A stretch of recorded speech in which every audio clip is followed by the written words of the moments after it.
Hey guys, thank you for joining me today on Godspot. I want to talk to you about giving what we can. It says in 2 Corinthians 9 verse 7, so let each one give as he purposes in his heart, not grudgingly or on necessity, for God loves a cheerful giver. It's that time of the year where we call it in Australia the end of financial year. And at this time of the year, there are a lot of appeals from charities that have been run, and they're appealing to you to give your tax deductible donation, which will help bring your taxable income down, which means you pay less tax and they benefit and you benefit out of it. Now, if you do a search on the internet to find out what is the correct amount to give to charity, you'll find that the answer often is no right answer at all. And so instead of dodging this question, what is the right amount to give, I want to try and unpack that and help you in when it comes to giving. First, we need to understand the two extremes of giving. Number one, there are those who give nothing. There are people that believe that the right amount to give is nothing ever. I mean, they believe that charity doesn't help people, it's not their responsibility, they're not excited about the incredible opportunity to invest, and they won't use their money to help others. And there's the other extreme who believe giving everything humanly possible. They live on the bare necessities of life, sell everything that's indulgent, everything that's luxurious, sell it and give it to charity. That's another extreme that's unnecessary as well. So let's try and find a good standard for giving. And we're going to try and unpack this. So what is the right amount to give to charity? Well, firstly, give what you don't need. If you feel a strong moral obligation to help others, you might decide to simply just give what you don't need. Number two, give generously. As your standard of living increases, increase your standard of giving. And that way the charity benefits and you benefit. Number three, give what you can pledge. Use your benchmark for giving of a pledge is 10%. And 10% has a few perks to it because it's low enough that it's accessible to those who have means.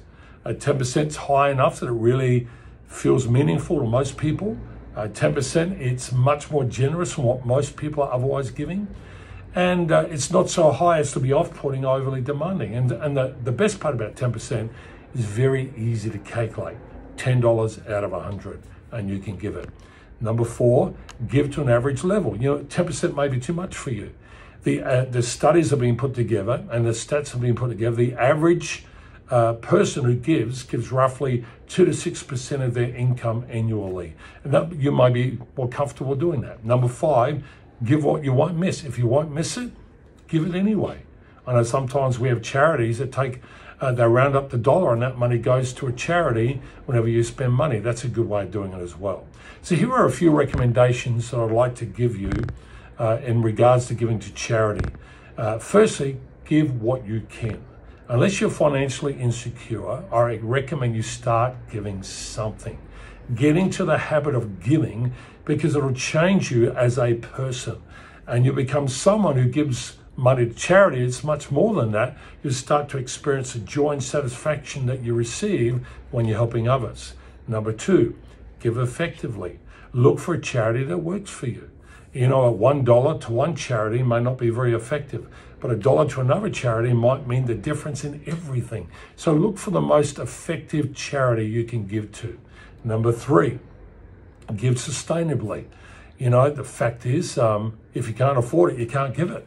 So give what you can afford and sustain. It's sustainable that you can keep giving it over a period of time, especially if it's a pledge. Number four, give regularly. And I recommend this because regular donors are more generous and often will have a bigger impact than other givers.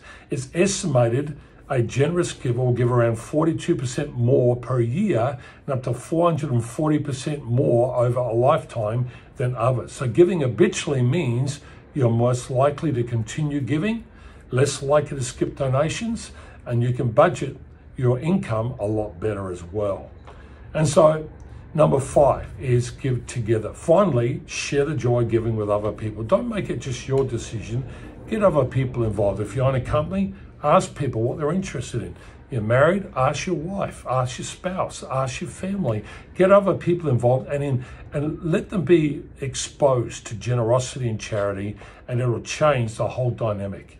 The closing remarks is, at the end of the day, charity is optional. No one's forcing you to give away your money. It really is your choice, but it is an incredibly empowering when you do it. Give, not out of necessity, not grudgingly, but give simply because God loves a cheerful giver. Thanks for listening. Hit the like button, share it with someone else.